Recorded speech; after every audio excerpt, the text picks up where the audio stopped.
river, you can catch me by the creek. You won't catch me riding dirty, 'cause I'm working while you sleep. Wanted all over the county, we know our name got a bounty. We hiding out in the mountains until the next one. You better keep up, this ain't no slow dance. We hauling hightail, catch me if you can. We know them back roads, 'cause this is our land. We tell them po-po, catch me if you can. Oh, can't stay long, I'm gone at the break of dawn. I was born and raised to run, so catch me if you can. No, can't stay long, I'm gone at the break of dawn. I was born and raised to run, so catch me if you can.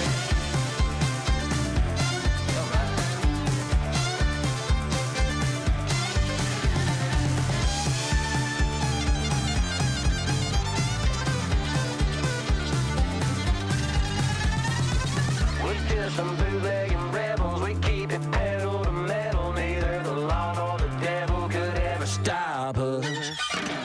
You better keep up. We hauling hightail, catch me if you can. We know them back roads. We tell them po-po, catch me if you can. Oh, can't stay long, I'm gone at the break of dawn. I'm born and raised to run, so catch me if you can. No, can't stay long, I'm gone at the break of dawn. I'm born and raised to run, so catch me if you can. Good luck.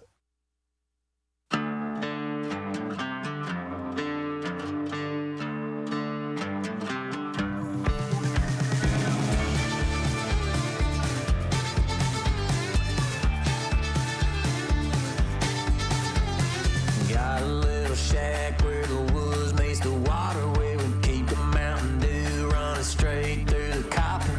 A bunch of clear jugs loaded up in the Chevy. Once the sun's gone, game on, get ready. Oh yeah, we just some bootlegging rebels. We keep it pedal to metal. Neither the law nor the devil could ever stop us.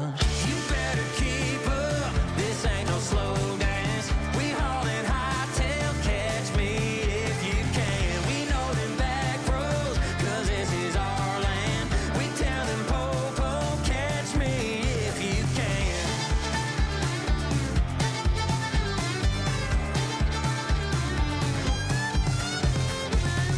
You can catch me by the river, you can catch me by the creek. You won't catch me riding dirty, 'cause I'm working while you sleep. Wanted all over the county, we know our name got a bounty. We hiding out in the mountains until the next one. You better keep up, this ain't no slow dance. We hauling hightail, catch me if you can. We know them back roads, 'cause this is our land. We tell them po-po, catch me if you can. Oh, can't stay long, I'm gone at the break of dawn. I was born and raised to run, so catch me if you can. No, can't stay long, I'm gone at the break of dawn. I was born and raised to run, so catch me if you can.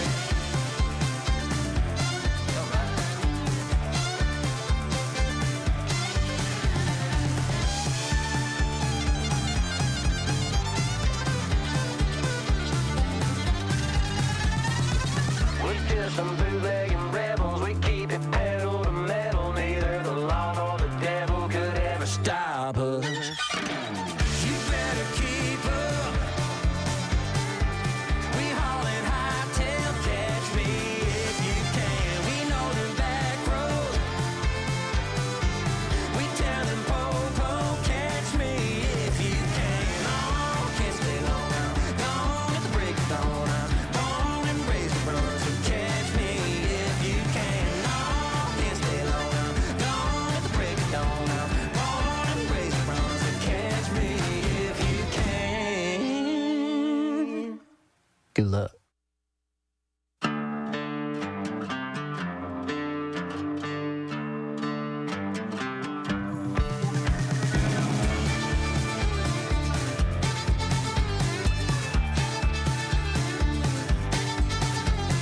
Got a little shack where the woods meets the waterway. We keep the Mountain Dew running straight through the copper.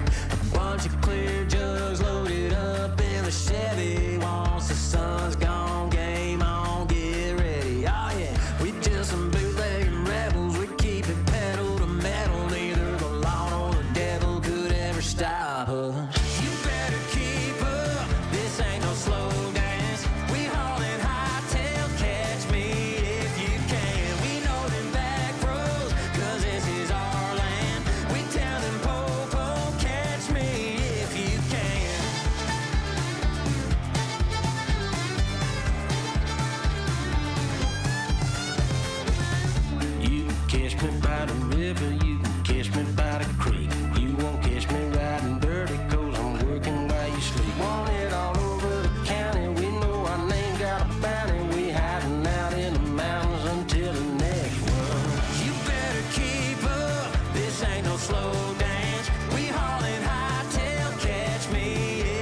Welcome into OutKick The Tailgate, presented by FarmFolio, live from 6th and Peabody. We got a home game for you guys. Jonathan Hutton, Chad Withrow, Jill Savage here with you guys. A big weekend in college football.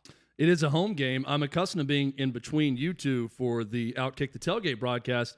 Hutton, I'm not accustomed to being in the middle in our 6th and Peabody studio. And I will say I feel like I'm playing left-handed today. It's a very odd sensation. Hutton's typically to my right, but I'm typically not in the middle. So this is new for me. Hutton, you're Paul Kaharski. How do you feel about this? I feel fine because I'm sitting next to Chad, Jill. That's the answer. That's in my rider. I must always sit next to Chad Withrow. It's a warm, cozy feeling, almost as warm and cozy as Hutton and I both have very warm and cozy shirts on today. I feel like we're this is like a fireside chat. You know, we're really warm by the fire. All we need is a scarf now to complete it. It's cold in Nashville, Tennessee. It's cold most places across the country today. So I think it works, Jill. Hutton, I like that you said that you have to sit next to Chad because Chad is back. I am back. We had Bobby Carpenter Welcome back, Chad. Last week, and you guys had some fun with him on OutKick 360 yesterday. Hutton, to your credit, Chad said that he will not go without you, that you are a duo. We're a package deal. It's again, Hutton said it's in his contract. And I would agree that, look, we came into this is like the great recruiting tandem where one person is a little bit more recruited than the other. I'm not going to say which one of us is more recruited, but where they go into every school and say, if you don't bring my buddy along and offer him a scholarship, I'm not going to come to your school. That's Hutton and I in every situation in entertainment, and it's worked out well for us so far. I'll say this also. I will share on air a text conversation I had with Bobby Carpenter this morning. I'm listening to his satellite radio show on the way in, and Bobby quoted Littlefinger from Game of Thrones on the show, and I loved it. And his quote was from Littlefinger that chaos is a ladder for people to climb. He was talking about Dan Mullen and all these other jobs that we're going to talk about today possibly coming open. And I said, absolutely love the use of the Littlefinger quote on your show. And then he said, yes, chaos is a ladder, and that's how I slid into your seat. And I said, kudos. Well done, sir. Kudos, Bobby. And I'm not going to share the rest of our text conversation after that. But I'm back. Bobby's not, so here we are. I love it. I love that you're back. I'm very appreciative that you went through, you got your wedding done, and that you decided to join us once again here on the show. Yeah, the wedding was always going to be a 1 week sojourn. And then I was always coming back to you guys eventually. So I'm thrilled to be back with a really good slate of games to talk about. Well, Michigan State, Ohio State is one of those games. And I know Hutton's been on, the Sparty train. He's been on Lane train, but Sparty has been the recent one that you've been loving up on. So how do you see this one going today? Look, Ohio State's going to win this game. It's going to be closer than what Vegas has it right now. Is it still 19.5? It was early this morning. Look, I'm excited for the Heisman showdown that we're going to see. Kenneth Walker against C.J. Stroud. Chad, you and I previewed this all week. This could put Kenneth Walker on the Heisman stage because we've seen him have some great games this year. 143, 136, 197, 233. He's been held to under 100 yards rushing 3 times. This Ohio State defense gave up a boatload of rushing yards to Oregon. Kenneth Walker needs to perform well. I think he will. I think he's someone that you can bank on that shows up game in and game out. That's going to keep this game close. C.J. Stroud, though, takes a front seat with a massive performance today. Yeah, I think that you're right that we're going to see the best of Kenneth Walker in this game today against Ohio State. Unfortunately for Sparty, I think we're also going to see the best of C.J. Stroud and that 3-headed receiver attack for Ohio State. I was actually monitoring the weather this morning for this game because I know there's some bad wind that's coming through, and I'm thinking this could be the great equalizer for Michigan State in this game with that ground attack. I know Ohio State runs it well also, but Ohio State is so good through the air that maybe if there's some weather issues, that could help Michigan State. I think that they play closer than that 19.5 points, but I know we'll get to picks later. I have a hard time seeing Michigan State beating Ohio State in this game. Michigan State has the worst pass defense that we've seen in that conference. I mean, they are terrible. Meanwhile, Ohio State's offense has come to life about a month and a half ago, and they have not stopped. They have the best offense in the country in yards, and how we judge it by points, number 1 in points as well. They're averaging 49 points per game over their last 8 performances. So Sparty's going to have to run the football and play keep away from Ohio State's offense. I'll also say that if you are rooting for something close to competitive in the college football playoff with the Georgia Bulldogs, I think you need to root for Ohio State. Yeah. I still contend there's only 2 teams that have the talent and coaching to beat Georgia, and that's Alabama and Ohio State. It's been that way throughout the year. There's been hiccups along the way. We were at one of them in College Station with Alabama. Of course, Ohio State lost at home to Oregon. But the way that the playoff is set right now, I still think the only 2 teams that could even compete with Georgia in a game is Alabama and Ohio State. So if Ohio State goes down again, I think that's just leading to a blowout. It may be a blowout either way, but another blowout in the college football playoff. Tons of big games today and a huge show for you. Wesley Woodyard is going to be joining us here, former Kentucky linebacker, also Tennessee Titans as well. So let's go ahead and step aside. OutKick the Tailgate, presented by FarmFolio, rolls on right after this. There's never been a more challenging time to be an investor. Stock markets are overvalued by every measure with record low cap rates. Cryptocurrency can go from boom to bust overnight, and inflation is making everything hard to predict. Wouldn't it be nice if you could just sit back and watch your money grow? That's what FarmFolio does. Farmland ownership made easy. Farmland's an asset class that's often overlooked and one that's consistently delivered higher returns than other investments with significantly less volatility. You can buy a farm lot from FarmFolio, and we'll manage every aspect of your farm property, from crop care, harvesting, and sales of your produce through our company-owned packing facilities and international sales offices.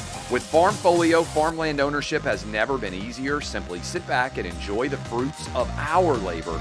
FarmFolio, you own, we farm, you earn. Working while you sleep. Wanted all over the county. We know our name got a bounty. We hiding out in the mountains until the next one. You better keep up. This ain't no slow dance. We hauling hightail. Catch me if you can. We know them back roads, 'cause this is our land. We tell them po-po. Catch me if you can. Oh, can't stay long. I'm gone at the break of dawn. I was born and raised to run, so catch me if you can. No, can't stay long. I'm gone at the break of dawn. I was born and raised to run, so catch me if you can.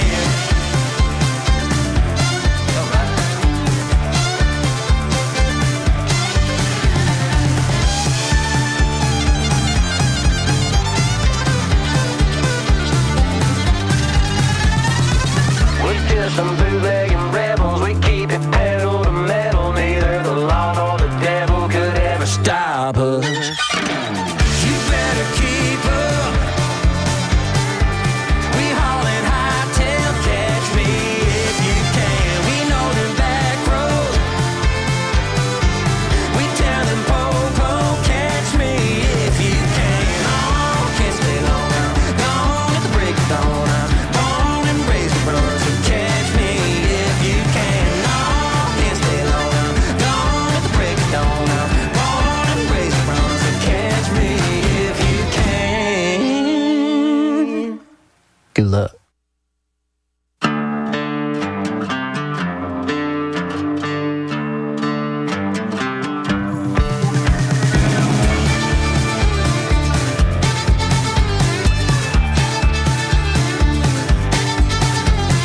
Got a little shack where the woods meets the water, where we keep the Mountain Dew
some bootlegging rebels. We keep it pedal to metal. Neither the law nor the devil could ever stop us. You better keep up.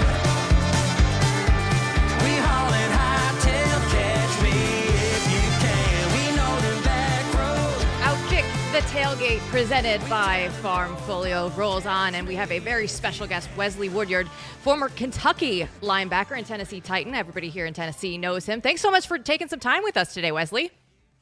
It's good to be here. How are you guys? We're doing up? great. Good to see you, man. What's up, Jonathan? Good to see you. You again. too, man. The lumberjack. The lumberjack is in the house. Laying the wood. Yes. Good to see you.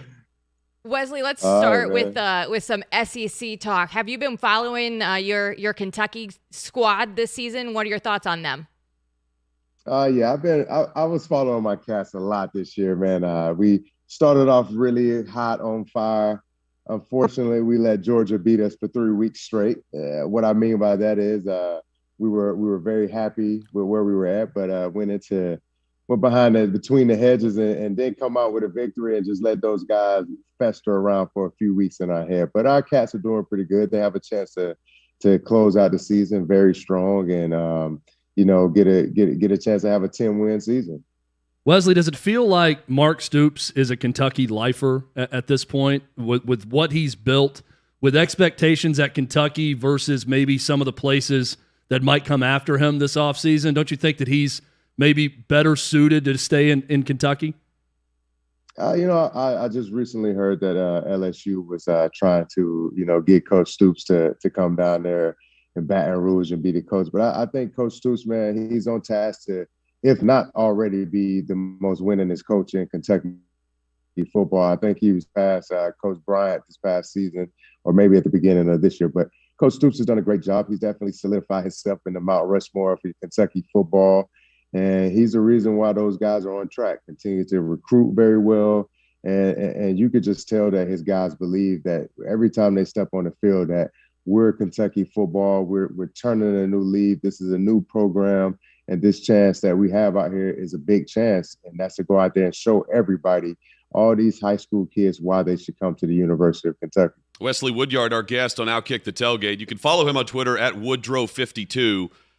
Wesley, I'm following Kentucky. I was expecting more from this offense. You got the Rams guy who's now the coordinator, transfer quarterback, more play action, more over-the-top passing. Have not seen that consistently. But if they were able to put that together, I think they get over that hump that you're talking about after Georgia. They just never found their offense.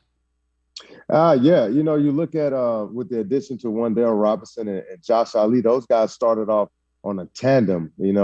Everybody was saying, like, could this be the next greatest Kentucky football receiving duo? We haven't had a good duo like that in a long time. I don't know if Josh was a little bit hurt this year, but, they're two good players. But I think, Coach Lim, he has to continue to get the ball in his playmaker's hand. And Wandale, he had a chance to finish out the season as a leading receiver in the SEC. And even in the running attack, they got the guys to get it done. But like you said, they got to put it together for 4 quarters, week in and week out. And the SEC is tough. I think Kentucky's going to challenge themselves this offseason to develop more playmakers. If you want to win in this league and go up against an Alabama or Georgia and have a chance, you can't just have 1 or 2 playmakers. You got to have a roster full that's going to be competitive. Wesley Woodyard is one of the great leaders that I've ever met. Now, I can't remember, was it your freshman year in Kentucky or your rookie season in the NFL where you were not a captain? Because you've been a captain at every year other than one. Which one? Neither. I've actually been – so my freshman year high in school? Kentucky, my high school, I was a senior captain, and I've been named a captain throughout every year of my career. So my freshman year, I came in and I was named the captain for 4 of the games. And my rookie year in the NFL, I would have been named the team captain from the beginning of the year. Yeah. But all the vets were like, look, there's no way we're letting a rookie lead our team. Sorry, we wanted to vote for you, but we're not, and we can't. And Coach Shanahan, he did this little thing where he always votes in the middle of the season, revotes the captain, because he was like, guys have to prove themselves every week, and we're going to let you guys vote on it. And I was a unanimous special teams captain, and those same veterans came to me and was like, we knew you were the captain the whole time. We didn't want to give you the keys to the city just so soon. But it's been an honor. And I think one of the biggest things that allows me to be a leader is that I definitely know how to listen to my teammates. I know how to be a server. And I think if you're a great servant, you'll be a great leader. Well, I was going to ask you, because you also hold a vote whenever they're voting for team captains. What are qualities that you were looking for in other teammates? Because you were a captain at every year at every level. So how would you try to differentiate on who you wanted to be a captain with you, for instance? I think about the guys that I voted on. I think of guys like Jarrell Casey, go back to my college years, guys like Keenan Burton, Andre Woodson, Jacob Tammy. Those guys, to me, they would beat me into the office. They had a lot of the same characteristics and a lot of qualities that I had in myself. And more importantly, I could count on those guys every day. And I knew that if they only had, one leg, they were going to run as fast. They were going to hop as fast as they could, meaning that they were going to give you everything that they had, no matter what. And I think you look for guys that are going to be consistent. There's going to be ebbs and flows in football. There will be ups and downs. You're going to have to suffer a loss here and there. And those guys that you want in the leadership roles have to have unwavering faith and unwavering leadership abilities. And I think that's something that I was blessed to be around. I think of some of the great leaders that I've been placed in my life: Brian Dawkins, Champ Bailey, Peyton Manning. I think about Elvis Dumerville.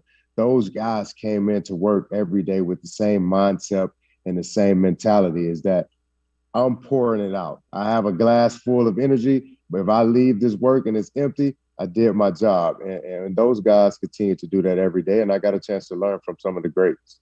Wesley, you mentioned Wan'Dale Robinson for Kentucky, and it got me thinking about NIL. And this is a guy who's capitalized big time in his short time back in Kentucky, from Frankfurt originally, went to Nebraska, transferred back. He's making good money in name, image, likeness. Ty Washington for the basketball team. Pretty sure the kid's got a 401k already set up with all the deals that he's making. It's amazing to see all the sponsorship deals that he has. Kentucky is really capitalizing on this, and I knew they would, especially in basketball, but you're seeing it in football. Well, you know that fan base well, Wesley, and how committed they are. I feel like a guy with your name and your star power while at Kentucky probably could have capitalized on NIL. So what do you make of all of this? And how well would Wesley Woodyard have done with NIL at Kentucky? Oh, I would have broke the bank. I would have definitely broke. You would have had that 401k also, like Ty, right?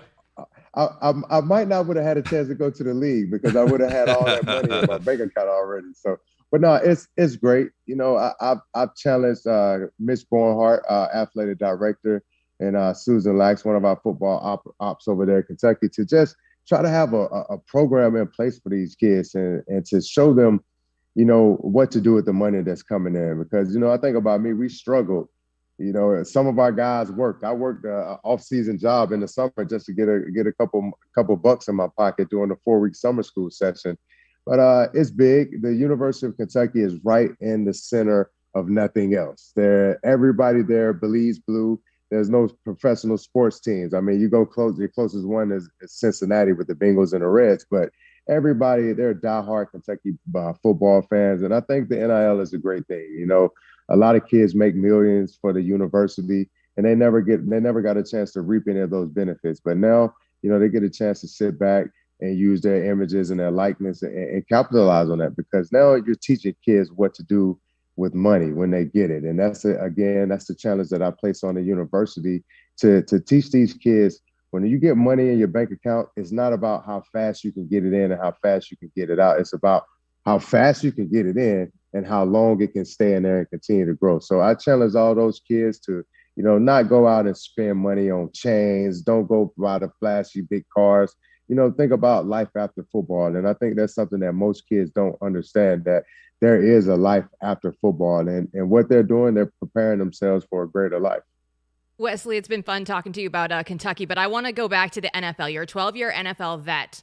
I saw this clip of you trying to guard Christian McCaffrey. Let's get it from your perspective. When you go up against a guy like Christian, how'd that go? You know what? Before I get into that, let me go to after practice. Lay it out for us. So So of course, I used to play with the Broncos, and I grew up watching Ed McCaffrey, and Ed used to always bring his kids to practice, and one of them was a little kid, always had a football in his hand, always running around, and it was Christian. So Christian, I met Christian back then. You know, I didn't know he was going to be a big star, but I ended up following his college career, and he comes to me after practice. He was like, Wes, you know, man, you were one of my favorite Broncos. I always grew up watching you. Love the way you play. You were a hard hitter, a great leader. I'm like, dude, why'd you have to toast me and burn me like that on the play? But yeah, man, Christian, he's a great athlete, and you know, he challenged a lot of guys. I think he went through every linebacker that day in practice, and he graduated and went over and did the same thing to the DBs. But you know, when you're guarding a guy like Christian, man, you got to have a plan A and a plan B and a plan C in your shoes to be ready to guard him. Very elusive, very quick. I compare him to a lot of SEC running backs. Had he been in the SEC, he'd have been breaking a lot of ankles out there too. But he's one of the great, and I wish him a healthy season. I know he's just getting back off of a hamstring injury, I think what it was. But man, he's going to be causing problems and creating terror and chaos in this league for a long time, just like his dad did. Well, Wesley, I appreciate you teaching him that lesson on respecting your elders also, because it sounded like a lesson that he really needed to hear and let sink in. I think that you taught him that day. I do want to ask you about your former team, the Tennessee Titans, currently sitting in the number 1 spot in the AFC, continuing to find a way to win even without Derrick Henry now. And I know that this warms your heart, Wesley. They're doing it on defense, which no one saw coming into this season. What do you make of the Titans so far, even without Derrick Henry? Huge. You know, sitting at 8-2.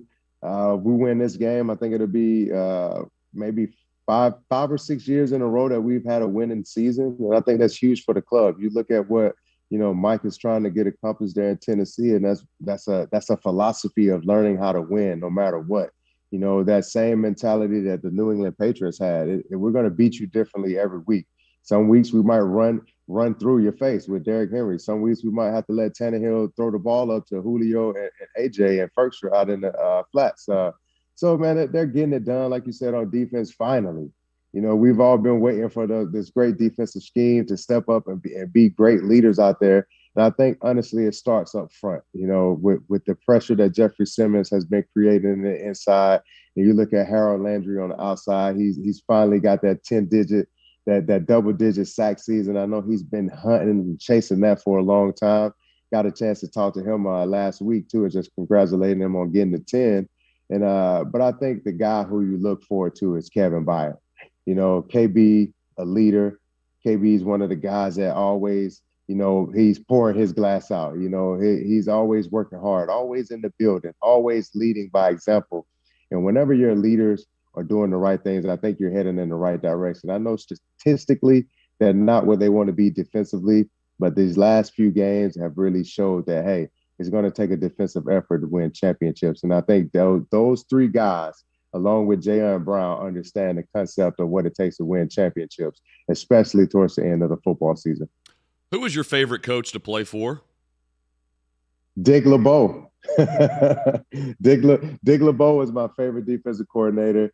It's hard, man. I would say between Dick LeBeau, Coach Dean Pease, definitely 2 of my favorites, man. But I would say my all-time favorite college coach would be Rich Brooks, of course. My favorite position coach would be a guy by the name of Richard Smith. He coaches now for the Las Vegas Raiders. And all of those men were a leader of men. They came into work no matter what, and they were just like leaders, like captains. They gave you everything that they had, and they earned their respect weekly, even though we automatically gave it to them. But when you look at those guys, they found a way to lead men and to pull the best out of those men that they were able to coach. I hope they make a movie on Dick LeBeau's life, Wes. I mean, the guy is full of stories, and it doesn't even start with football. I'm telling you, you know what? In the opening scene of that movie, he's going to be playing a guitar.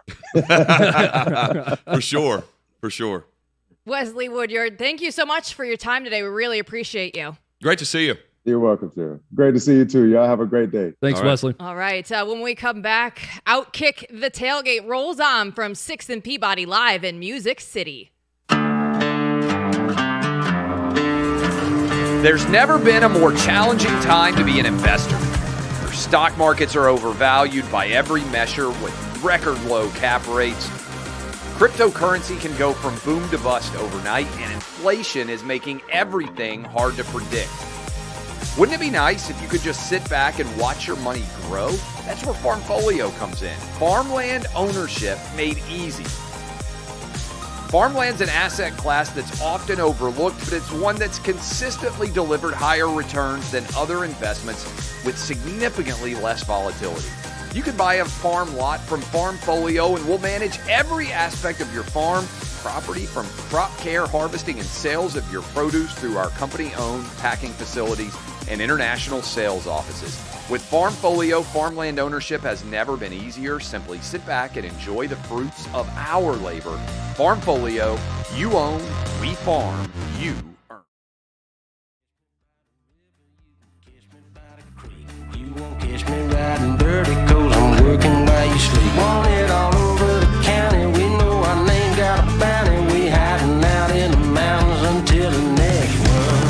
You better keep up. This ain't no slow dance. We hauling hightail. Catch me if you can. We know them back roads, 'cause this is our land. We tell them po-po. Catch me if you can. Oh, I can't stay long. I'm gone at the break of dawn. I was born and raised to run, so catch me if you can. No, I can't stay long. I'm gone at the break of dawn. I was born and raised to run, so catch me if you can.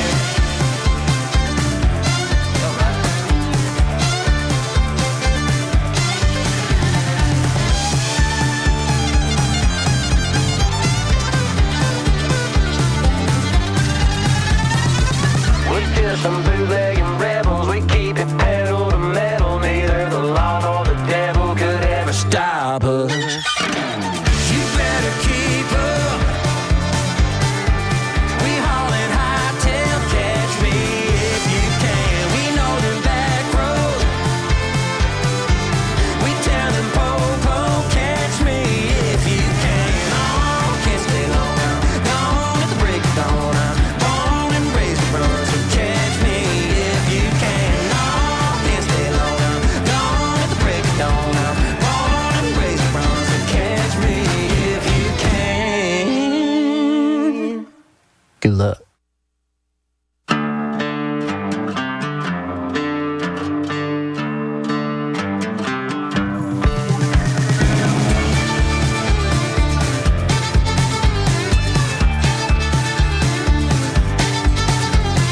Got a little shack where the woods meets the waterway. We keep the Mountain Dew running straight through the copper. A bunch of clear jugs loaded up in the Chevy. Once the sun's gone, game on, get ready. Oh yeah, we just some bootlegging rebels. We keep it pedal to metal. Neither the law nor the devil could ever stop us. You better keep up. This ain't no slow dance. We hauling hightail. Catch me if you can. We know them back roads, 'cause this is our land. We tell them po-po. Catch me if you can.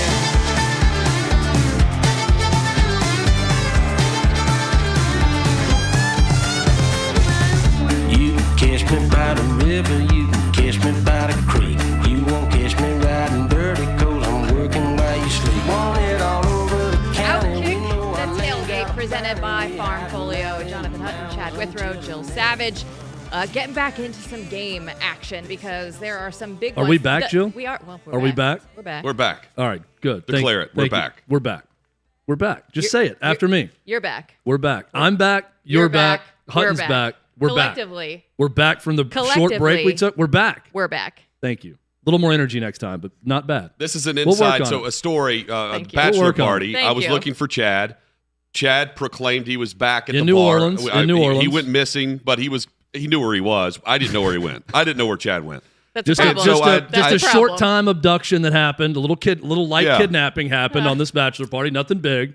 He was with another group of our friends, and then we were supposed to meet, and Chad was a little late, and I was texting him, and the next thing I know, I've got this bartender who was yelling at me, saying, hey, the guy over there, I want you to know he's back. And I turn around and Chad just walks in like James Bond, ready to go. Yeah, and then Second Life. That became the joke all night. I would just go up to just random bachelorette parties and say, I need you to go tell that guy over there that I'm back. And I want you to let him know that I am fully back at this point. And that's become a running joke. However, so now you're in on the joke, Jill. Congratulations. However many weeks we've been doing this show together, I fully believe all of the stories coming out. Yes, it's all real. It's all true. Unfortunately for you, that was in Louisiana, not in Tuscaloosa, because there's a big one today in Tuscaloosa That's with a great Arkansas. Segue. What a segue for Is Jill. it big? Is it big? Yeah, I think 28. it could be. Hey, I'll The scoreboard's going to be there's going to be a huge but gap on that if you look scoreboard. back, if you look back at Arkansas last year, Barry Odom had an okay defense, and they game planned very well against Alabama. I know Alabama's more talented, but are you buying? Well, are you so buying any of that? No? Arkansas is in the top 25 of the college football playoff rankings. They destroyed Texas. Yep. They beat Texas A&M, who is now proving to be a really good football team. And they are 28-point favorites, 28-point underdogs against Alabama. This is the same point spread as Tennessee over South Alabama, to put that into perspective. That is a compliment to Alabama. I also think, to your point, Hutton, which I think you're about to make, it's not going to be a very good game. It's the SEC game of the week because it's two top 25 teams. Oh, and look at the slate of games. There's nothing else. This further shows the divide between Georgia, Alabama, and everyone else, especially this year. They are going to try to make Alabama run it right at them, right, defensively. Yep. Alabama did that against Ole Miss. Ole Miss tried to do the same thing. Now, they have not been able to have consistent success running the football like we're used to seeing at Alabama. I think we see that today. Also, Jamison Williams has really come on as of late. He is a difference maker. He has 8 catches of 50 or more yards. 7 of those have gone for touchdowns this season. Meanwhile, Arkansas are about what we expected whenever the season started. They were the talk of September, and then they have losses. They gave up 37 points to Georgia, 52 points to Ole Miss, 38 points to Auburn, 31 points to Mississippi State. Last week, they did a good job against LSU. I think they revert back to the Razorbacks team that has been trending recently, and I think Alabama is coming on as of late. I think the one hiccup they had through this whole stretch run is LSU. I would actually lay the points on this game. Alabama bit me whenever we went and watched LSU play. I was expecting a blowout then. I still expect a blowout We almost Hutton likes to sometimes double the spread. Double the spread. When he feels really confident by 70. He almost doubled the spread to go to what would have been, a 62-point game or whatever it was. But that did not work out the night that we were in Tuscaloosa for that LSU game. KJ Jefferson is a star, but he has not played up to the star role since he's been hurt. And he's not come back from that injury fully healthy. He has rushed 26 times for 55 yards over the last 2 weeks. And that's their offense, is Jefferson. He has not been up to any standard that we laid for him on the foundation of September. All right, you guys aren't buying that one as a big game, so let me throw this one at you. SMU at Cincinnati. It's Cincinnati's last real test, and this could be the time that the committee is going to be watching. Can they do anything to change the minds of the playoff committee with a win over SMU? So, Jill, this game is in that same time window as Alabama and Arkansas. Yep. So I'm way more interested in this game. This is a 2:30 Central kickoff. It's a 10-point spread, and it's kind of been going back and forth all week. Cincinnati's only favored by 10. This is a statement-making opportunity for Cincinnati. Do not sleep on SMU, who's sitting there at 8-2. They've got a great offense led by Sonny Dykes, who was, by the way, a cultural misfit at Cal in his time there. We may talk about this a little bit later. I'm curious what football coach is a cultural fit at Cal, because there's another coach who I think is a really good coach who's probably going to leave Cal. That's for another discussion. Sonny Dykes, this is his last stand at SMU because I believe he's leaving after this year, probably for TCU. There's a lot on the line in this game, and for all of those rooting for that outsider, that group of 5 team, to crash the college football playoff, Hutton, this is a big day. And this is a big moment for Cincinnati because I don't think just winning close is good enough for Cincinnati. As unfair as that may sound, they need to win big in this game. It doesn't matter how they win, because unless other teams lose, they're not getting in the college football playoffs. This is probably the sad reality of that. And so this game is big because they can't lose, but they also really can't win anything today. They just can't lose this game. If they lose, they know they're out. And the truth of the matter is the committee will keep them out anyway, no matter if they blow out SMU 35-0 today, because teams ahead of them will have to fall. I expect chaos over the next 2 weeks in college football. They can get into the college football playoff, but it's not just by winning over SMU, because they are very opportunistic. Their defense sets them up on short fields. We're going to find out later who I'm going with here, but I think the Bearcats try to make a statement today. I think they will. But what really is that statement other than saying, hey guys, we didn't lose again. We're still right here. That's all they can do. But can they get into the college football playoff by beating SMU? No. And the committee's already told us that. I'm going to go back to the quote from Littlefinger of Game of Thrones. Chaos is a ladder. Chaos is an anchor for schools like Cincinnati. Yes. There's nowhere to go. There is chaos across the country at times, but it doesn't mean a thing for Group of 5 schools. Well, and here's why. They're anchored in regardless. But it's not something that's just devastatingly wrong, because Ohio State, look at Ole Miss's schedule and what they've done over the last month and a half compared to who Cincinnati's playing. It's not Cincinnati's fault with the conference they're in, and they're going to the Big 12 for a reason. But Ohio State, they've gone through Penn State, Purdue, Michigan State today. They have Michigan. Those are opportunities that Cincinnati does not have, and that's why teams like Ohio State, like Michigan State, Ole Miss has too many losses, but why they would still be ahead of Cincinnati had they only lost one, it's because of the schedule they're playing. Chad, I'm going to need you to bring Game of Thrones references every week. We're close to the end of the season. We can do the rest of the show. I think you can do that. I've already name a movie. I've already quoted Tin Cup on this show. We're good. Step Brothers. We can quote Game of Thrones if you'd like. Yep. I'm a big Succession guy. A lot of great quotes coming out of Succession. Whatever you want, Jill. Well, I can make it happen. I'm looking There's forward to that. There's a quote for all seasons. There is. I don't know if we have any farm quotes in there, any farming movies. Let me give you a quote. Yeah, go ahead. Quote, farmfolio.net. FarmFolio. That's the quote. Clay. That is the quote. Quote Clay Travis. Clay Travis owns a farm. Titan of agriculture. A lime Clay farm. Travis. A lime Titan farm. of agriculture. And it's through FarmFolio, our great friends at FarmFolio. FarmFolio.net/Clay. You've heard Clay talking about farmland, and he's done that since we started this show back in September. If you're concerned about market inflation, FarmFolio can help you diversify your portfolio into cash-flowing farmland property. We know all about the rental real estate cash flow and appreciation. That's the name of the game. And with FarmFolio's productive farmland lots, your trees act as the tenants, and they pay you in fruit, which is sold by FarmFolio's international sales team to the likes of Walmart and Costco. You can join this. Ultimately, it generates cash flow for you. As your cash flow increases, your property value also increases, just like tenant-occupied real estate. And the best part is, you don't have to be a farmer.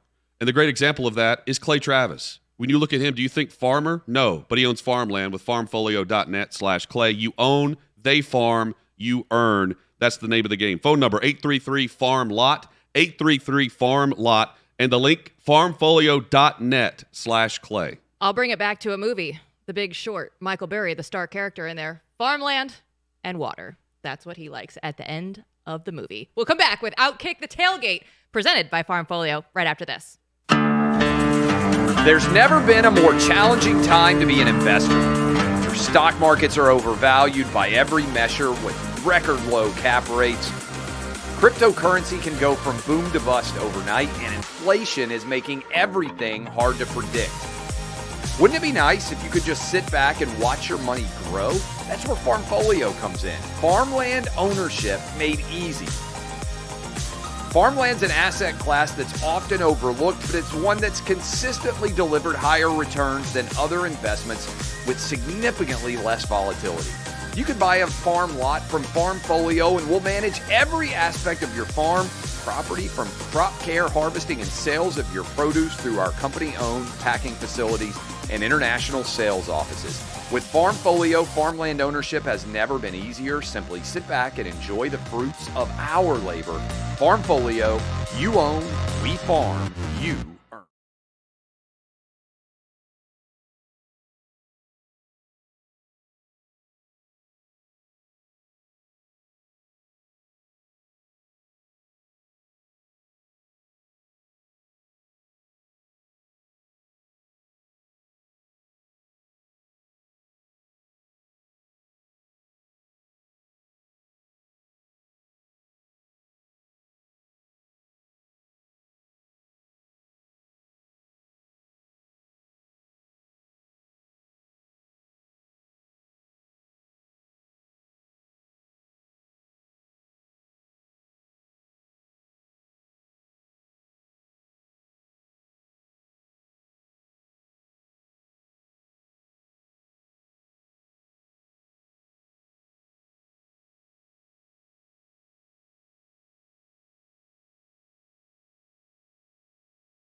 some bootlegging rebels. We keep it pedal to metal. Neither the law nor the devil could ever stop us.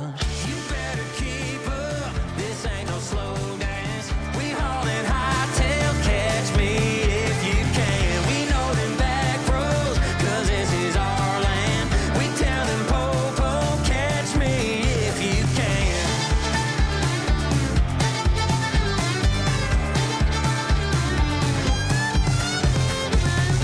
You can catch me by the river, you can catch me by the creek. You won't catch me riding dirty, 'cause I'm working while you sleep. Want it all over the county, we know our name got a bounty. We hiding out in the mountains until the next one. You better keep up, this ain't no slow dance. We haulin' hightail, catch me if you can. We know them back roads, 'cause this is our land. We tell them po-po, catch me if you can. No, I can't stay long, I'm gone at the break of dawn. I was born and raised to run, so catch me if you can. No, I can't stay long, I'm gone at the break of dawn. I was born and raised to run, so catch me if you can.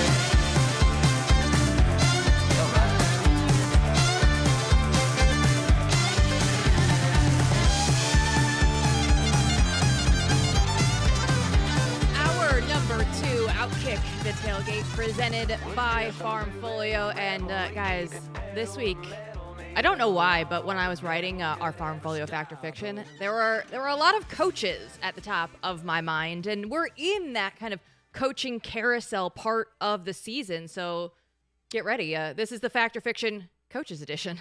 This is one of my favorite times of the year because you've got legitimate games taking place with teams that are actually playing for something. And then the other half of the games are all teams that are playing for their coach's job, right? So it's this weird mix of, do I really want to watch Ohio State and Michigan State play for a spot in the playoff, or Dan Mullen play Missouri and Columbia in 18-degree weather fighting for his life? Dan right? Mullen.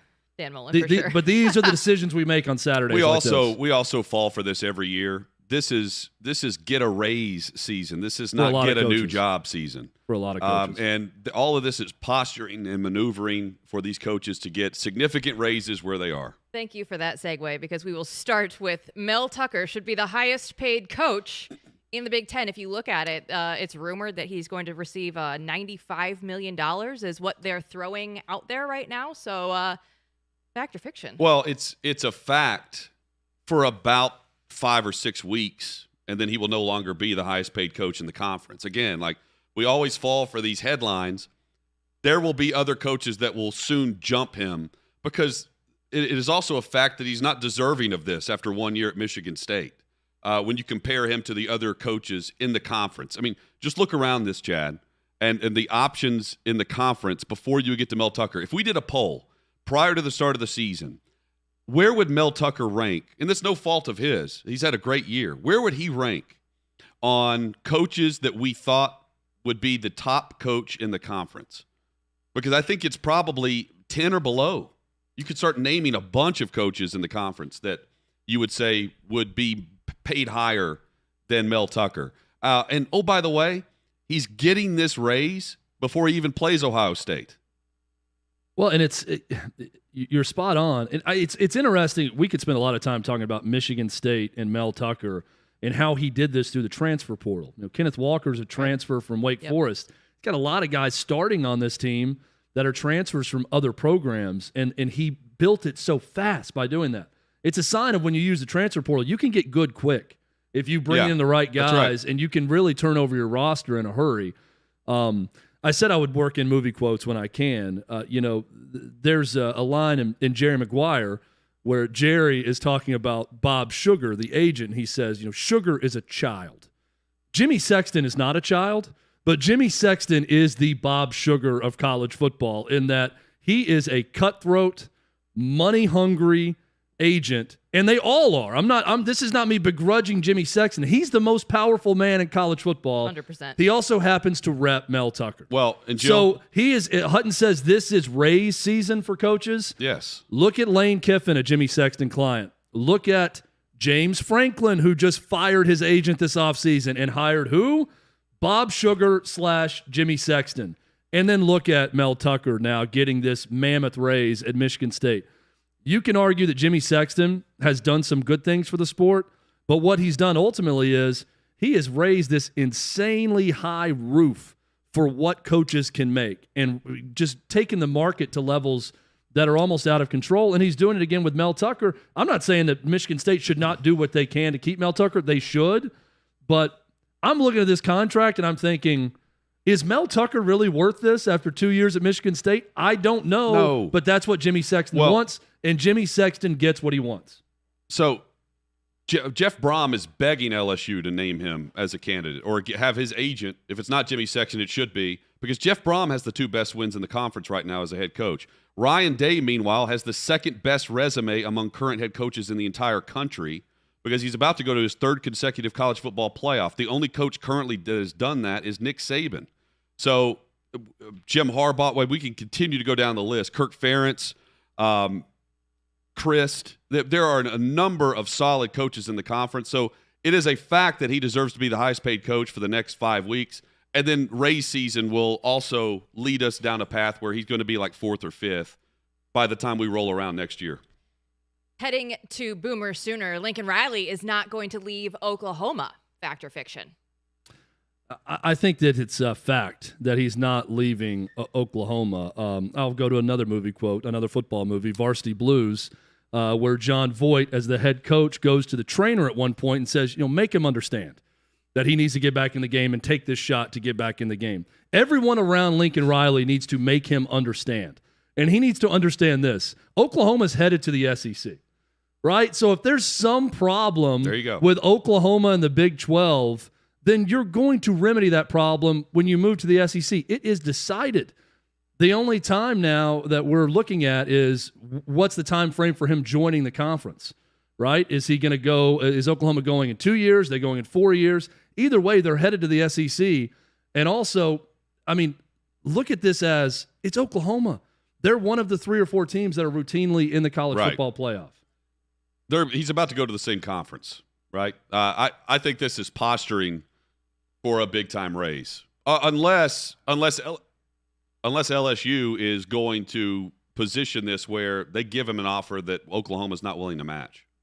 Your guy, Dan Mullen, should not be dancing around the locker room after beating Samford. So they had scored 42 points, Samford did, in the first half, which was the most ever allowed by a Florida defense in a single half, overturning the previous mark of 38 set by Florida State in the 90s, when you thought a good team should be putting up that kind of numbers on Florida's defense. So, Dan Mullen, dancing or no? Come on, Jill. This is a fact. This is one of those that do we even? I want to discuss it because it's so ridiculous. That's why it's in the record. He absolutely should not be dancing in the locker room, and he should not be talking about, guys, we won the game. Look at all the points we scored. There's not. You hammer your team after a game like this. Every Florida fan is watching that game, and they appear smarter than their head coach when they are pissed off about that performance, because they should be pissed off. That defense was atrocious. That was a joke of a performance by Florida. Thank God for the Gators and their fans that their offense and Emory Jones pulled them out of the fire. But you are a coach with any power or any sense is hammering their team in the locker room after that game and what they did, giving up that many points to Samford, who's not even that good of an FCS team. No, you should not be dancing. It's an absolute fact. And I'm even more appalled at his comments after the game saying it was disrespectful to, just get after them for winning a game. Well, it was an embarrassing win. That's just a fact as well in all of this. So, Jill, it's a fact he shouldn't be dancing after a win over Samford.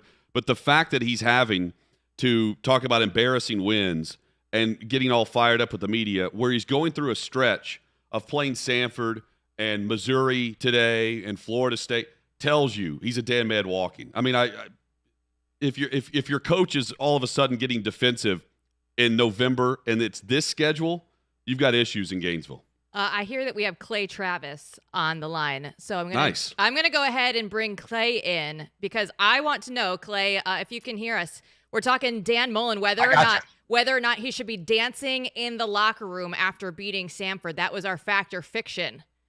What say you? That is, I think Dan Mullen is done at Florida. It feels a little bit like, to me, when a couple is going to get divorced and they don't have the money to be able to afford a new house, so they stay in the house that they're in, and it's incredibly awkward. That is what's going on right now with Florida and Dan Mullen.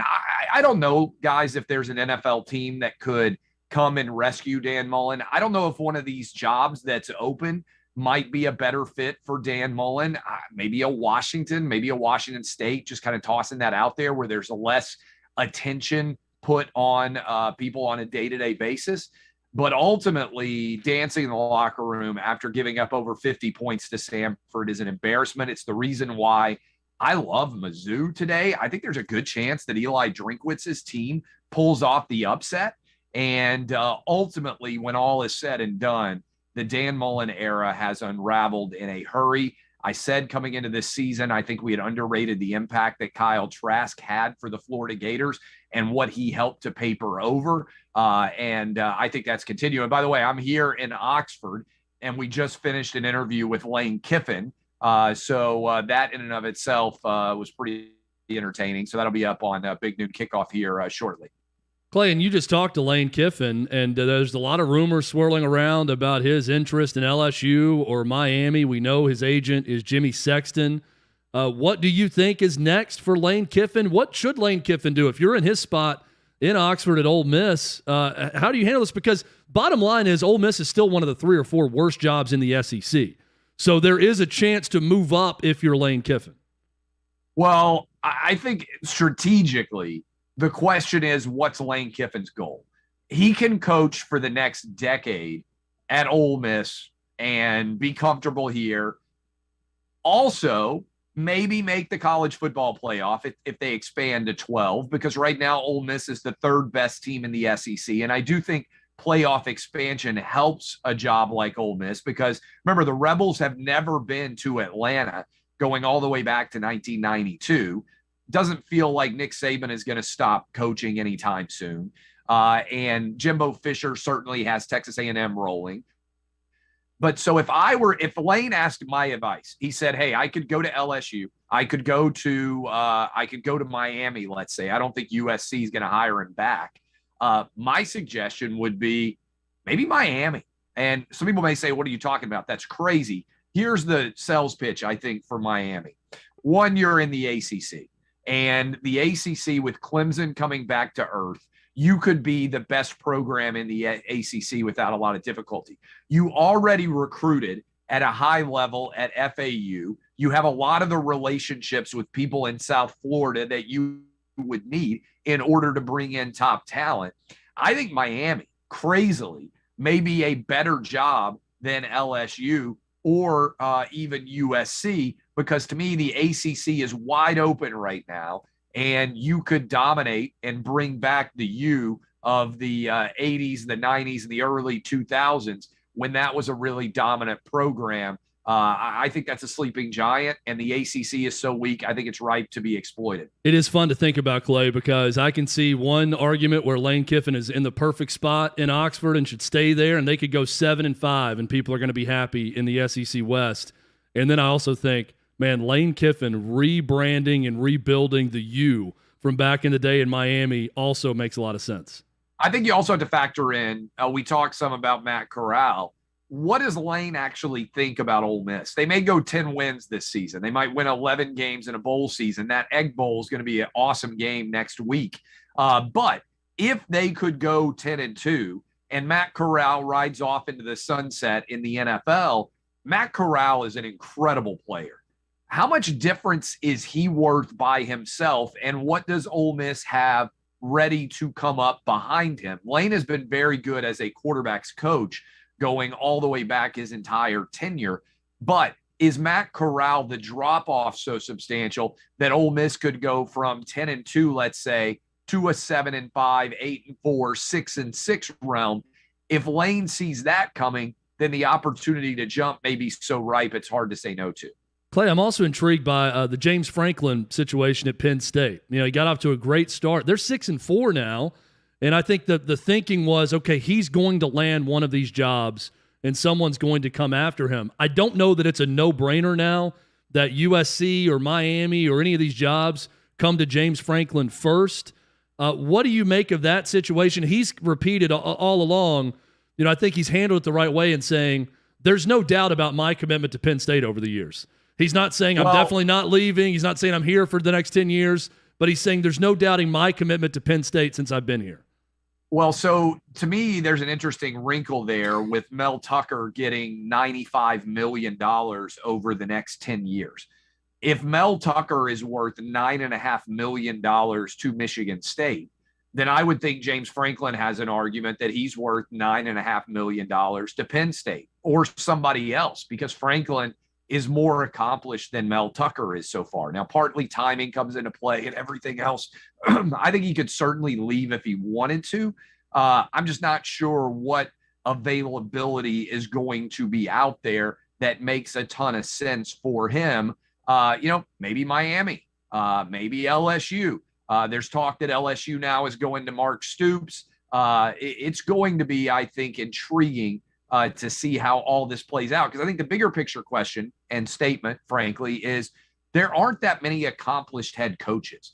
And with all of these big jobs coming open, and who knows, Florida may come open too, ultimately, a lot of these programs are going to end up having to hire someone who is not of a particular exciting manner for their football program. And I wonder how that's all going to shake out as well. Clay, I don't mean this as a slight to Stoops in any way, but if LSU offers the job to Stoops, how many coaches have turned them down? Probably 5 or 6, yeah, frankly. And I'm with you. I mean, I think Mark Stoops has to take the LSU job if it comes available to him. If he says no to LSU, he's never going to get a better job offer than that in his entire life. But if he is the LSU pick, and remember, guys, this happened to LSU when they ended up with Coach O. Everybody wants to talk about what a great job LSU is, and their sales pitch is, hey, Les Miles and Coach O both won national championships here. But I think there's a consensus opinion now as Nick Saban has turned 70 that he's not leaving Alabama anytime soon. Jimbo doesn't appear to be leaving Texas A&M anytime soon. Those are two programs that are going to do really well over the next 5 years. Maybe you slot LSU in there in the top 3, but the idea that you're walking into an embarrassment of riches is just not frankly true. And, for instance, if I had to choose between, let's say, LSU and Florida were open, I take Florida all day. If I had to choose between LSU and Miami, I might take Miami all day. I have to choose between LSU and USC. I think I would take SC. That's not me saying LSU is a bad job at all. It's just recognizing how strong the SEC West is and how rooted both Jimbo Fisher and Nick Saban seem to be in that division for a long time to come. You're battling to be the third best team right out of the gate. And that's not trying to take anything away from Lane at Ole Miss, Mike Leach at Mississippi State, Pittman at Arkansas. Nobody, we'll see what happens with Harsin at Auburn. But right now, nobody seems like they're falling flat on their face. And that would make me a little bit nervous about LSU. Clay, you mentioned Florida, so let's go there next. When the job came open last time, Dan Mullen did a good job of saying probably to Tennessee and then waiting to see where the Florida search went. And when it got to him, he was always going to pick Florida over Tennessee, and he goes to Florida. If they get into this mix late, let's say it's after the Florida State game, and they fire Dan Mullen, how attractive of a job is Florida? Do they suddenly jump in line in front of most of these other jobs and start going for some of these bigger names that we've mentioned today? Yeah, I mean, I think it's a wildly attractive job. And look, the way that I would analyze it is Georgia's rolling. But who else in the SEC East are you really afraid of? Tennessee's probably going to finish 7-5. We'll see if Hendon Hooker comes back, but Josh Heupel's not recruiting at an elite level. Shane Beamer has had a good year at South Carolina for them relative to expectations, but it's not as if South Carolina seems like they're on a roll. Kentucky had a historically great season for them, but I don't think anybody's afraid of the Wildcat program. Mizzou, I think you have to say, was a disappointment. And then you add in the fact that Vanderbilt's going to be awful forever. And I just think you're ripe to be able to challenge Kirby at Florida fairly rapidly. They were in the SEC championship game last year. They've recruited decently. I would expect that Florida would be a very, very high profile job, maybe move immediately to overall number one on the list. Also factor in Florida State and Miami are a mess right now. The state of Florida in general is very much up for grabs, and the Gators have the best opportunity, I think, to grab it. Clay, I know that you know Jamie Chadwell a little bit at Coastal Carolina. Am I being short-sighted just to say that if I'm Virginia Tech, I make one phone call, it's to him, I hire him because it makes so much sense for Virginia Tech seeing where Jamie Chadwell's from originally and doing something different offensively at Virginia Tech and what that could mean for their place in the ACC? Well, I think VTech's in an interesting spot because the other guy I would talk to is Hugh Freeze, right? I mean, Hugh Freeze is already in the state of Virginia at Liberty. He's already recruiting pretty well at Liberty. It's not very far down the road to go to Virginia Tech. I think both of those guys would make a lot of sense for phone calls to be made. And I think Virginia Tech is a great job, right? You talk about the same reason that I loved the possibility in Miami. If you believe, as I do, that Clemson is returning to earth and that Florida State certainly is not a dominant program, there's no reason why Virginia Tech shouldn't be top 3, top 4 every year in the ACC. And so I would be interested in Freeze. I would be interested in Chadwell, both of those guys as very strong potential replacements for Justin Fuente. Clay, when you look at the games in the SEC today, there's really one that stands out, Arkansas at Alabama. What's your take on this game? Is your guy Barry Odom going to get it done for that Arkansas defense? Well, I think they're in an interesting spot, right? Arkansas under Sam Pittman, Barry Odom, a good friend of mine, the defensive coordinator there, has done a good job. So, by the way, has Kendall Briles, their offensive coordinator. I think they have great coordinators on staff at Arkansas. Alabama, they're going to be in Atlanta. Next week, we're going to be down in Auburn. I was already texting a few minutes ago with Bruce Pearl to get him to come on the show next week. I'm not sure whether Brian Harsin will be able to make it, obviously, because that's a 2:30 Central, 3:30 Eastern CBS kickoff. But I know we'll have Pearl next week. And to me, I like Arkansas to cover the number here. Alabama, not very good against LSU. Frankly, this Alabama team has been fairly underwhelming, I would say, on the season in general. This is the Super Bowl for Arkansas. I don't think they're going to go into Tuscaloosa and pull off the upset, but I do think that they will keep it closer than 20.5, whatever that number was when I looked at it most recently. I'm on the Razorbacks. And you're right, it's kind of a little bit of a lull weekend in the SEC. That's why I'm down in Oxford this morning. Vanderbilt and Ole Miss is not anybody's suggestion or idea of a dominant game for anybody to be turned on the television rushing to it. But this is how it goes, right? Everybody gets ready for rivalry weekend next week. Egg Bowl, Mississippi State, Auburn against Alabama, Florida against Florida State, South Carolina against Clemson, Kentucky against Louisville. Should be Texas A&M against Texas, and I think it will be in the years ahead, certainly when Texas comes back in to the SEC. But those great interstate Georgia Tech rivalry games, Florida State, I think it's one of the great weekends for sporting events all over the country, and everybody kind of gets ready, geared up. I didn't say Tennessee Vanderbilt, but obviously that game will be taking place as well. All of these great inside the state brutal battles I look forward to, and everybody's kind of gearing up for those for next weekend. Is 19.5 too many points delay for Ohio State, Michigan State today? I think so. Look, Mel Tucker is my national coach of the year. He's done an incredible job. I think that Ohio State is the best team in the Big Ten and that they will win this game. But there's no way, if you just look at what's happened all season long, Michigan State has laid one egg against Purdue. Possible they do it again against Ohio State. But based on what we've seen all season long, I don't see how you can say that Ohio State should be a 19.5-point favorite over Michigan State. I'm on the Spartans here. Clay, I've got one more for you. Help settle this debate that I've been having with multiple people.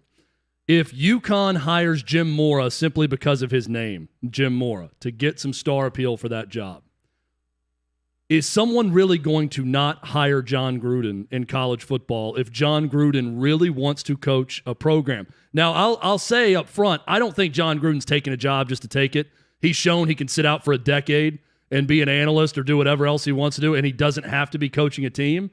But let's say Washington or Virginia Tech or one of these jobs comes at Washington State, says, we really want to hire John Gruden and pay him a lot of money because we know John Gruden is going to sell our program and get players to come. Do you think that would stop a college program based on what came to light with John Gruden recently? I think probably sitting out a year is easier, but here's a question for you that I think you have to factor in too.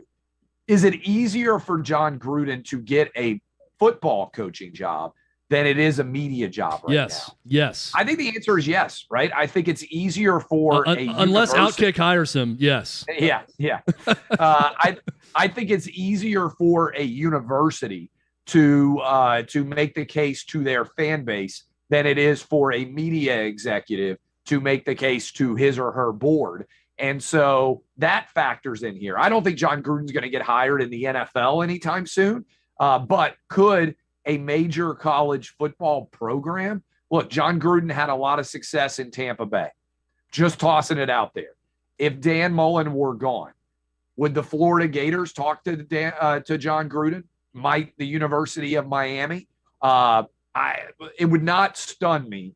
Look, what Bobby Petrino did to me was far more significant than what John Gruden did, right? A decade-old emails versus lying to your boss and having an affair with a former employee.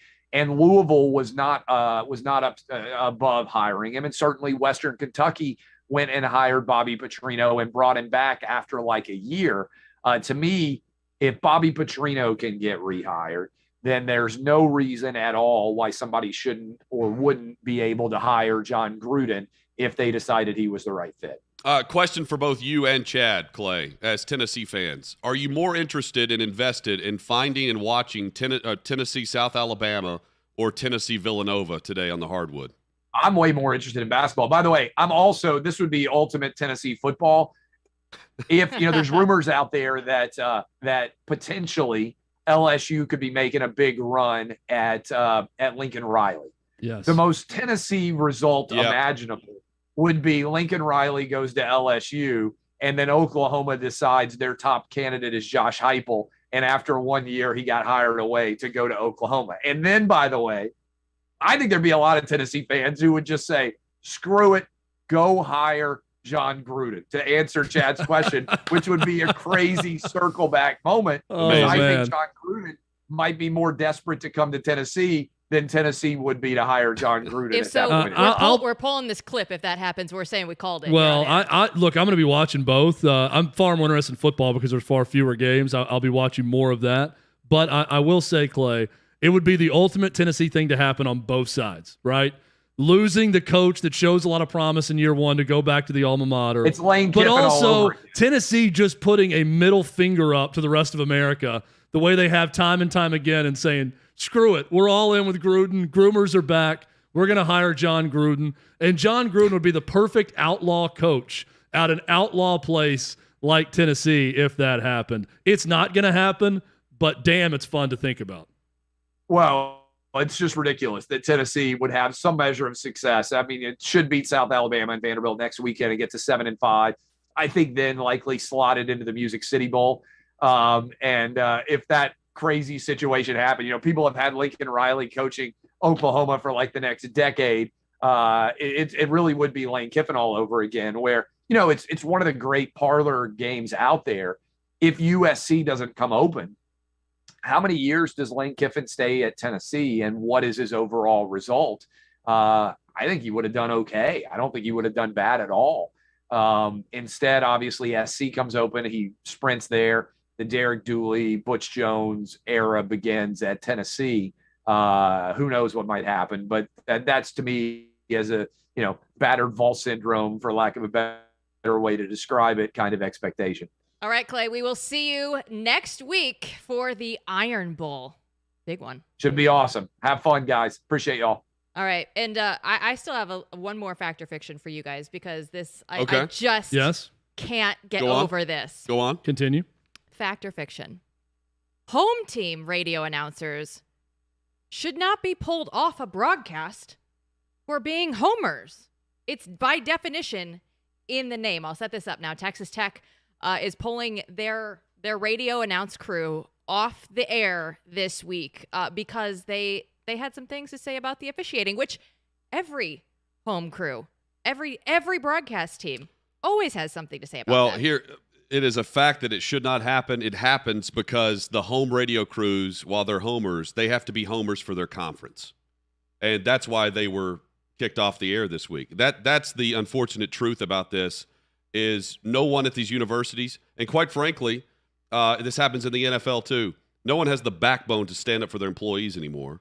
And so if the big bad conference wants you off the air, they'll step in and say, you know what, you're right, because you're paying us, so we're paying you. We have an agreement. We're partners. You know, this is a family. Yeah, it's a fact. It shouldn't happen. It's BS. They were pointing out the obvious because officiating right now in many top Power 5 leagues sucks. The conferences aren't willing to say it. Well, the unfortunate truth also is that people aren't worth the headache to these schools. Right. In these conferences. You know, I'm sure that they have a great relationship with these two broadcasters at Texas Tech. And, you know, defending your people and your employees and people you know well with big companies, with leagues, with schools, that's too much of a headache. Let's just do what the overlord with the Big 12 says and make sure they're going to sit out this game and then eventually move on. Now, I'll also say this wasn't just calling out officials. This was calling out the integrity of the entire game. Yeah. Saying that the Big 12 clearly wants Iowa State to win this game. It's not like they went through and listed the addresses, the home addresses or place of business of these officials. They said their names, which I guarantee you they read their names before the game started. Correct. Like every broadcast team does. I think it's ridiculous they're being suspended. I think the bigger issue is the fact that the Big 12 feels like they're powerful enough to suspend them when the school's not paying them and the Big 12's not paying them. Learfield Sports pays these two. So the fact that the Big 12 can come in and make the school do that, that's the bigger problem to me. And I harped on this all week, Hutton, and we've talked about it. We have to start to address the bigger issue, which is poor officiating. Everyone wants to scream and yell at the whistleblower, and they don't want to go to the root issue of all of these things happening across college football. I completely agree with you. There's an issue there. Also, I won't be two-faced here because those same announcers likely aren't saying anything that's true about their home broadcast team, the team they're covering. If things go bad, they're probably sugarcoating how bad it's going on the field because that also happens because they fear the authority of their university coming back and slapping them on the wrist. So it happens on both sides. I prefer a home broadcast team that will tell the fans and treat it like a fan base that is going to call into a sports radio talk show the next day if you lose and get after you for how you played. I want it more down the middle than one-sided because I don't need all these, fluffy clouds and rainbows no matter how the game's going. And that's what the Big 12 wants and what they're telling us by how they're treating this broadcast team when they called out the officials. That's a wrap on this week's FarmFolio Fact or Fiction. To learn more about farmland ownership, contact FarmFolio at farmfolio.net/Clay or call 833-FARM-LOT. We'll be back with more of OutKick the Tailgate picks against the spread right after this. There's never been a more challenging time to be an investor. Your stock markets are overvalued by every measure with record low cap rates. Cryptocurrency can go from boom to bust overnight, and inflation is making everything hard to predict. Wouldn't it be nice if you could just sit back and watch your money grow? That's where FarmFolio comes in. Farmland ownership made easy. Farmland's an asset class that's often overlooked, but it's one that's consistently delivered higher returns than other investments with significantly less volatility. You could buy a farm lot from FarmFolio and we'll manage every aspect of your farm property from crop care, harvesting, and sales of your produce through our company-owned packing facilities and international sales offices. With FarmFolio, farmland ownership has never been easier. Simply sit back and enjoy the fruits of our labor. FarmFolio, you own, we farm, you earn.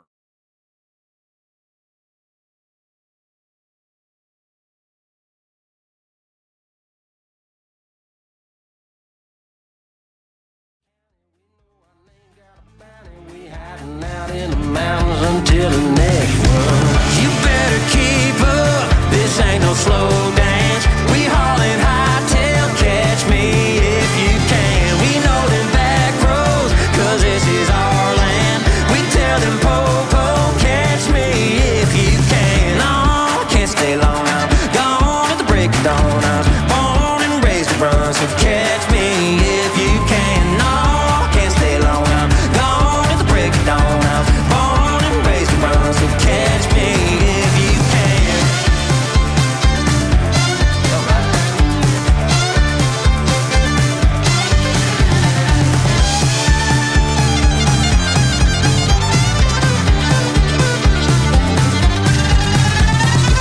We're just some bootlegging rebels. We keep it pedal to metal. Neither the law nor the devil could ever stop us.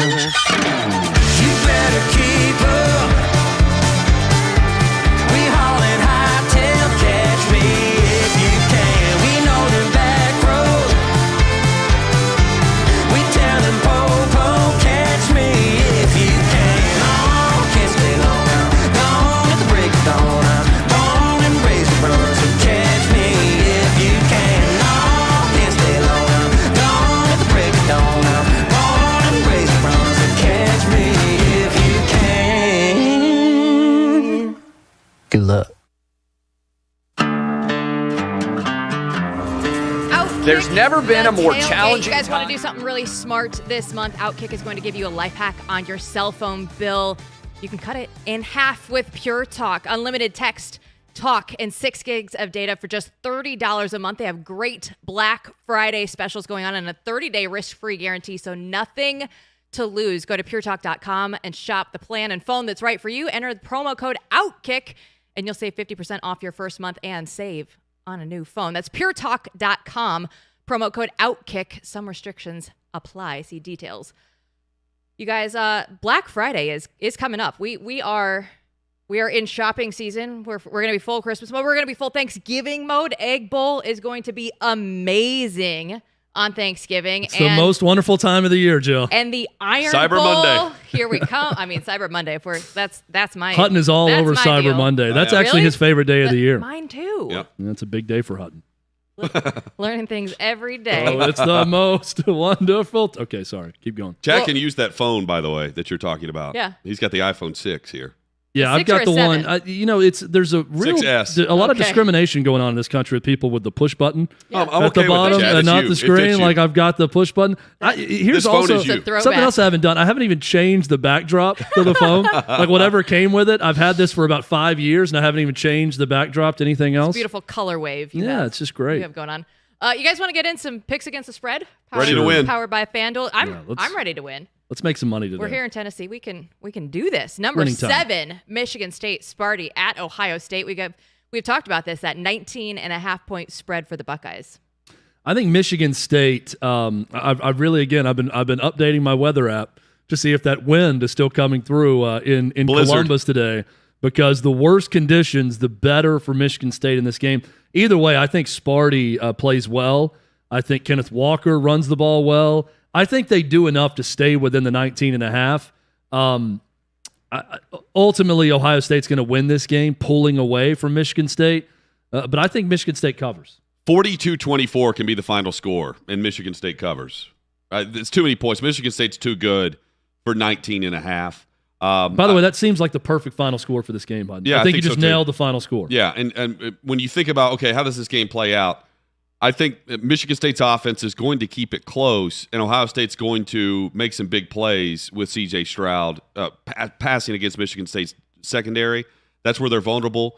Ohio State can take advantage of that and strike fast. I think it's closer than what Vegas thinks here. I would take the points. Ohio State's winning the game.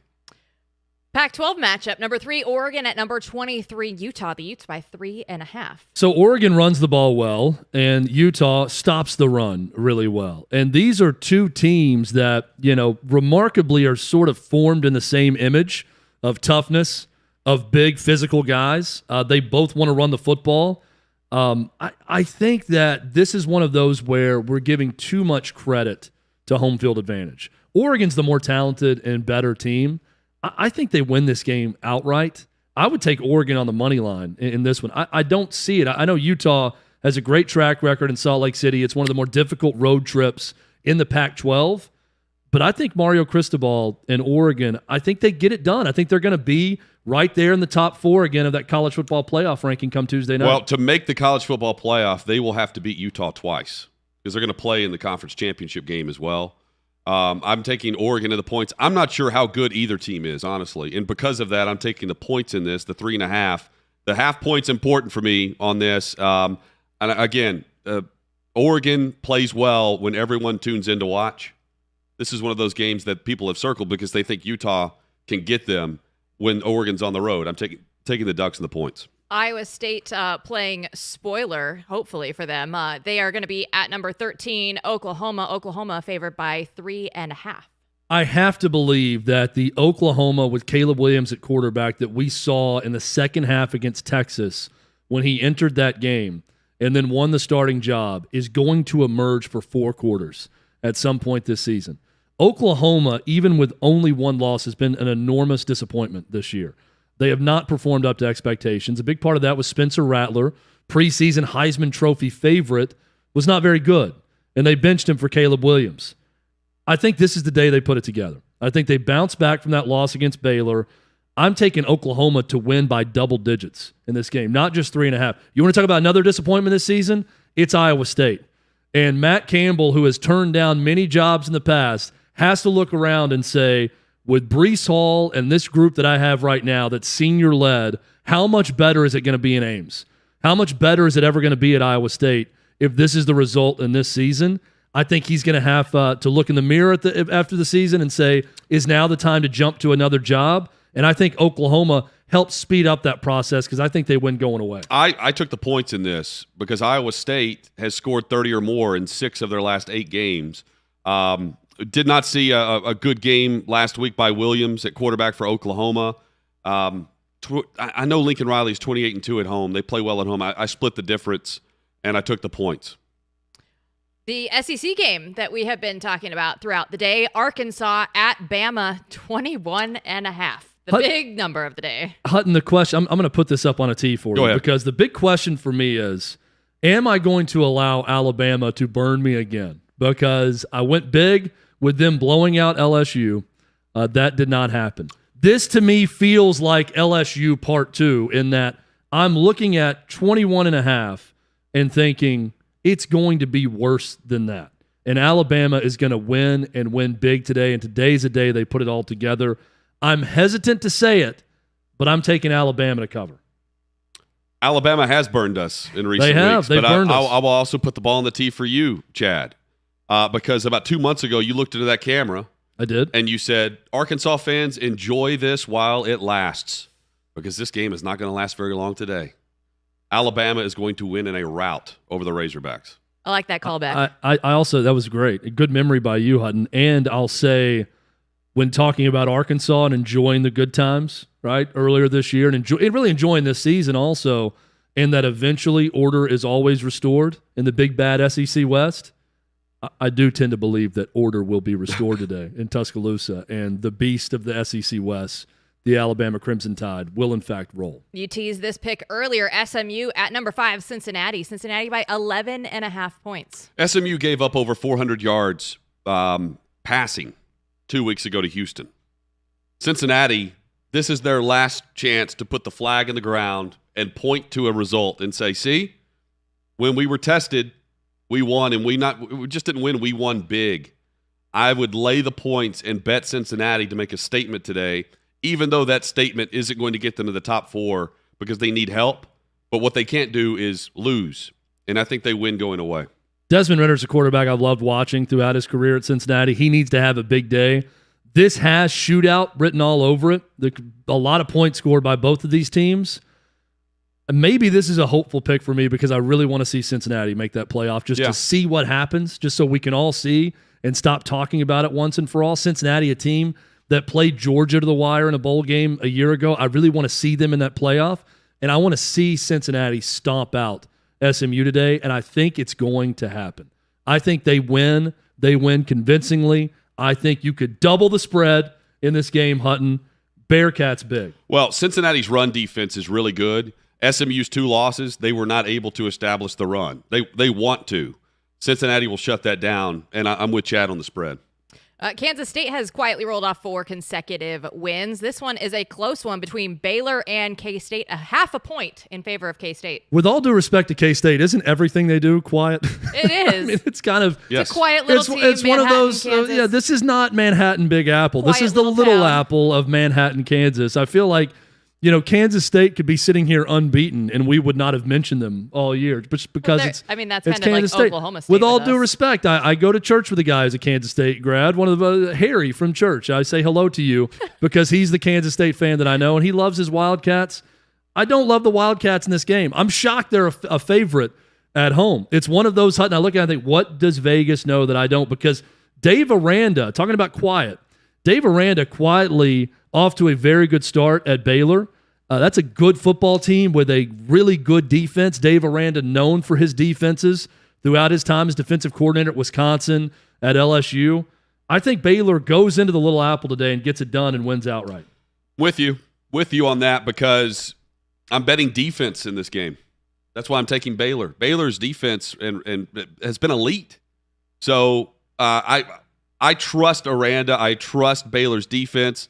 And Baylor has more to play for. I think the spread is about it reflects a prediction of an emotional letdown by Baylor. I'm not buying it. I'm taking the Bears. John McClain is in town. Sick 'em. Get after him, John. Yeah, in the spirit of John McClain, just being in Nashville, being in our presence right now, the orb of McClain surrounds us, much like that Baylor defense will surround the Kansas State offense today. Yep. I don't know where to go from that. That was brilliant. Just go to the next game. It was you can always just go to the next game if you want. That's the best way to do it. I know. Wake Forest at Clemson. When in doubt. Clemson by 4.5 points. Man, this feels like a trap. It's not a trap game for the team, but it feels like a trap that I want to take Wake Forest in the money line badly in this game because Clemson has been so unspectacular on offense this year. Wake Forest puts up a lot of points. I mean, this is another one of those very contrasting styles. Clemson does it with defense. Wake Forest gave up 56 points to Army in a win. They won 70-56 in that game. They can score in a number of different ways. I'm going to go ahead and do it, though. The Deeks go on the road. They cover. They win outright at Clemson. Wake Forest has lost 12 consecutive games to Clemson. Tommy Bowden was the head coach at Clemson the last time Wake Forest won. Joe, this was not Bobby Bowden, by the way. This was Tommy, the lesser known. Thomas Bowden. One of the lesser known Bowden. Not even Terry Bowden. It was Tommy Bowden. The 11 a.m. kickoff nullifies a bit of the home field advantage for me in this game. I bet the points. I took the points. I did not bet the money line because I think Clemson wins their 4th consecutive game and they beat Wake Forest. I think it's an extremely close game, down to the wire, low scoring, because Clemson's defense shows up. By the way, I went and looked at the weather in Manhattan, Kansas, because I'm thinking maybe it's the weather. Maybe it's a snowstorm coming through Manhattan or Kansas. It's 43 degrees. It's going to be colder in Knoxville tonight than it is in Manhattan, Kansas. I don't know what Vegas is seeing. It's warmer there than it is in Chad's house. Yeah, Baylor's going to win this one. Yes, it's still. Chad loves the cold. No heat until February. That's the mantra in my household. Dan Mullen, watch Florida at Missouri. Some must-see TV. Florida by 9.5. This is too easy. I have a feeling that Hutton's going to go the opposite way of me on this. So Hutton, I'll let you start. I'm taking Missouri and the points. I would bet the money line on this game. Missouri is going to be fired up because they have a chance to get to a bowl game. This is a Florida team that is looking at a coach dance in a locker room after a win over Samford. This is a Florida team that needed a pep talk at halftime to go beat Samford. How can you not take Missouri and the points in this? Chad, please tell me. I think that I'm going opposite of you here. Missouri can save their season. They have, Clay said it earlier, they've been a disappointment this year. They can save their season, get to a bowl game, and end Dan Mullen's tenure at Florida, all in one game tonight. They're not going to get it done, though, because they can't stop anyone. In Florida, I know it's Can't Samford. either. I know it's Samford. Yes. I know it's Samford. And you're right. Florida can't either. But they figured out what they need to do in the second half of that game offensively, and it is running it with Emory Jones and running it all over people. Missouri all year has been completely incapable of stopping the run. I get it. Florida gave up 42 points to Samford in the first half a week ago. But I have to believe at some point that players will play, and Florida has the players. Florida stops Missouri just enough. This is going to be a shootout. I think Florida, because of some turnover at some point, they end up winning by 10 points. I'm taking Florida to cover. Missouri's also in that same category as Kansas State for me. Yeah, without a doubt. If a tree falls in the woods with no one around and no one heard Very it, neutral. didn't happen. Missouri and Kansas State, very similar. That being said, though, we're circling this game, and we're going to be at the Iron Bowl next week. You can best believe that we are going to be breaking down Florida, Missouri. Whatever happens, if there's something with Dan Mullen, that will be on the show next week. Coming up next, Auburn at South Carolina. Auburn by 7.5 points. TJ Finley looking to make the first start of the season for Auburn at quarterback with no Bo Nix. I am taking the points, Chad, with South Carolina. Not a result I thought I would be betting on 2 weeks ago. With Bo Nix out and the way Auburn has been up and down, and with South Carolina now having something to truly play for, right? Yep, for sure. I mean, the points are too good to pass up for me. I think Auburn wins and wins pretty easily in this game. TJ Finley showed some things in that, which is a weird comeback win, but when he was put in the game for Bo Nix against Georgia State, they could do some things with his legs too. I think Auburn has enough to cover this. I think it's probably about a 10-point game. I think the spread is right in this game, but I think Auburn wins by 10. South Carolina, I think Shane Beamer's done a really good job in his first year, really without a quarterback all season, and beating Auburn and getting to a bowl game with this South Carolina team, regardless of what happens next week against Clemson. A great feat in year one for Shane Beamer, but I don't think the Gamecocks are going bowling because I think Auburn comes in and handles business If today. Auburn loses, they'll lose next week. They'll be 0-for in November. And this is a program that fired a pretty successful head coach. To go 0-for in November is a bad look for Harsin. It is going to be a tough offseason for Brian Harsin, if that's the case. This is one of those pivotal. Yes. What does your season look like when we get to Christmas? When you look back on everything that happened based on this game for both, it's a big swing game for both teams, because if Auburn wins this game and say, okay, it wasn't great, but we had some flashes and we handled business for the most part, you go in and lose to a South Carolina team that really, again, does not have a quarterback right now. That's a problem for Auburn and Brian Harsin. So certainly one to watch, much like Florida, Missouri's one to watch. Selfishly, I just want Auburn to do well so we have a better Iron Bowl next week. Yes. The last game, the crosstown rivalry, UCLA at USC. They do things a little different out west. They do the rivalry games this week. Although, Jill, I will say it will be an exciting Iron Bowl if it's Brian Harsin coaching for his job to not lose by 42 points and get embarrassed by Alabama. Also at least true. to show well in that game. Could be one to watch next week as well. UCLA is going to get it done. I think they go on the road. USC, a lame duck program right now. I think Chip Kelly. I think UCLA is going to be one of those programs, and you see it every so often. They're going to look around at all the available jobs open this offseason, especially one in their city at USC, and say, let's not pay a buyout.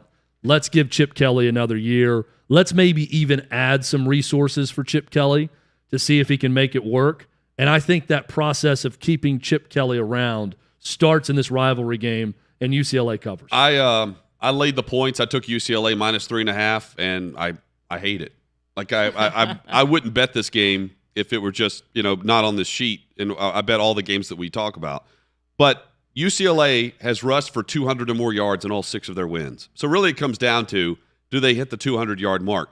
USC's defense is mid-tier for what they're expected to do, middle of the pack. So it's a game of the trenches. UCLA won the game of the trenches against LSU, and really they haven't beaten a decent team since. So Do you bet on their run game or do you bet on USC's defense? I took UCLA's run game and said they're going to reach 200. They win. They beat USC. And for my sake, hopefully they cover. I hate this spread, though. I think it's perfect. I look around. I see all this alcohol around us. We usually do shots at this point in the show. We'll bring that back again next week. Call Paxton and get her to come Iron in Bowl. today. Yeah, you know what I'm going to do today? Coffee. Coffee. Some coffee Cheers, shots. shot of coffee. You know why? Because we got a big day of football to watch. Not sponsored. Amongst Cheers. all of us. Hey, cheers to you guys having me back also. Hey. Thanks Great for to have coming you back. I know I don't Chadwick. fill out a winter coat the same way as Bobby Carpenter, but I appreciate it nonetheless. Thank you. You provide the insight and humor like few can, Chad. You're our clown. Yes, thank you. Thank you. By the way, I'll be sticking around here at 6th and Peabody all day making bicycle balloons for everyone as the clown, much like Vince Vaughn in Wedding Crashers. Everybody, that has been OutKick the Tailgate presented by FarmFolio. Enjoy your college football Saturday.